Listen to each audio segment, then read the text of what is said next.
ప్రభు పేరట మీ అందరికీ నాకు వందనాలు.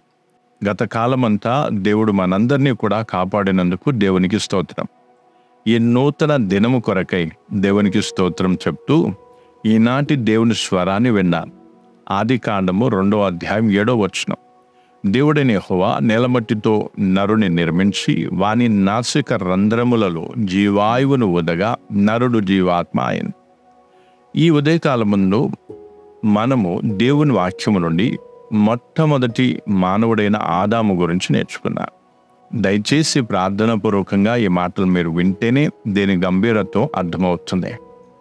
ఇక్కడ మొదట మనం తెలుసుకోవాల్సిన విషయం ఏమిటంటే, ఆదాము కళ్ళు తెరవగానే దేవుణ్ణి చూచాడా లేదా అనే విషయాన్ని మనం తెలుసుకోవాలి. ఎందుకంటే ఈనాడు చాలామంది నేను దేవుణ్ణి చూశానని సాక్ష్యాలు చెప్తూ ఉంటారు. ఆ సాక్ష్యాలను దృఢపరచడానికి వాక్యంలో ఇవ్వబడిన కొన్ని వచనాలను, కొంతమంది వ్యక్తుల జీవితాలను లేదా వారి యొక్క జీవితంలో జరిగిన కొన్ని సంఘటనలను తీసుకొని వాళ్ళు చెప్పిన సాక్ష్యాన్ని లేదా వారు చెప్పే వాక్యాన్ని దృఢపరచడానికి ప్రయత్నం చేస్తూ ఉంటారు. కానీ వాస్తవానికి వాక్యం ఏమని చెప్తుంది? వాక్యంలో యేసు ప్రభు ఏమని చెప్తూ ఉన్నారు, అపోస్తలులు ఏమని చెప్తున్నారు ఒకసారి మనం చూద్దాం. యేసుక్రీస్తు యొక్క మాటల్లో మనం చూస్తే యోహాను సువార్త 5వ అధ్యాయం 37వ వచనంలో, మీరు ఏ కాలమందైనను ఆయన స్వరూపము చూడలేదు.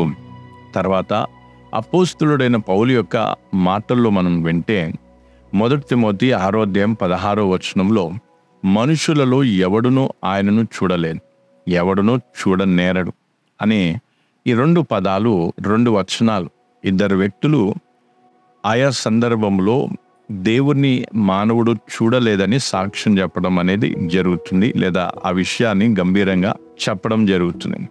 కాబట్టి ఇక్కడ దేవుని వాక్యములో ఎక్కడైనా సరే దేవుణ్ణి మానవుడు చూసినట్టుగా ఉంటే దేవుని పూర్తి మహిమతో అతడు చూడలేడు కూడా. దేవుని కొంత మహిమను మాత్రం చూసుంటాడు, అంత మాత్రమే.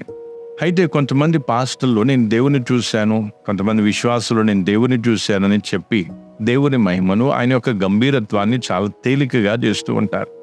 ఇతర దేవుళ్ళతోనూ ఇతర దేవతలతోనూ గురువుల బాబాలతోనూ ఇంత గొప్ప దేవుణ్ణి సమానం చేయటానికి ప్రయత్నం చేస్తూ ఉంటారు. మానవులలో ఎవ్వరు కూడా దేవుణ్ణి చూడలేరు కూడా. అయితే పరిశుద్ధ గ్రంథంలో అక్కడక్కడ కొంతమంది దేవుని చూసినట్లుగా రాయబడింది. వారి పేరేంటో చూద్దాం. పాత నిబంధనలు అయితే ఆదమవ్వలు, యోబు, యాకోబు, మోషే, అహరోను, నాదాబు, అబిహు, ఇజ్రాయేలీయుల పెద్దలు 70 మంది, యెహోషువ, ప్రవక్త అయిన మీకయా, యెషయా, హెజ్కేలు, దానియేలు, ఆమోస్. కొత్త నిబంధనలో చూస్తే స్తేఫేను, అపోస్తలుడైన పౌలు, యోహాను. వీరిలో ఎవరు కూడా పూర్తిగా దేవుని మహిమను చూడలేదు, కానీ కొంత దేవుని మహిమను చూశారు అంతే. ఇప్పుడు నేను చెప్పిన ఈ మాటలను విరోధించేవారు లేకపోరు. ఎందుకంటే మానవుడు దేవుణ్ణి చూశాడు అని చెప్పడానికి చాలామంది ఇష్టపడతారు, అలాంటి మాటలు వినటానికి చాలామంది ముందుకొస్తారు. కానీ మానవుల్లో ఎవరు కూడా దేవుని ఇంతవరకు చూడలేదని చెప్తే ఆ మాటలు అంగీకరించడానికి చాలామంది ఒప్పుకోరు. వాక్యం మాత్రం మనకు అదే తెలియజేస్తుంది. దేవుణ్ణి చూశారని చెప్పుకునేవారు కానీ, దేవుణ్ణి చూడొచ్చు అని భావించేవారు కానీ, దేవుని యొక్క గొప్పతనం కానీ, దేవుని యొక్క గంభీరత్వం కానీ ఇంకా తెలుసుకునేవారు. కాబట్టి ప్రియులారా, ఈరోజు ఉదయం నీవు కానీ నీ కుటుంబం కానీ దేవుని గంభీరత్వాన్ని తెలుసుకున్నారా లేదా ఒకసారి ఆలోచించు. ఇంతటా క్రైస్తవుల వలె నీవు కూడా దేవుణ్ణి తేలికగా తీసుకొని భయరహితంగా జీవిస్తున్నావా? నేను దేవుణ్ణి చూడాలనే ఆశతో నువ్వు బ్రతుకుతూ ఉన్నావా?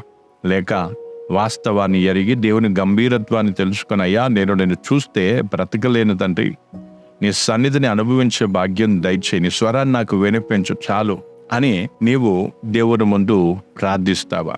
ఒకసారి ఆలోచించు.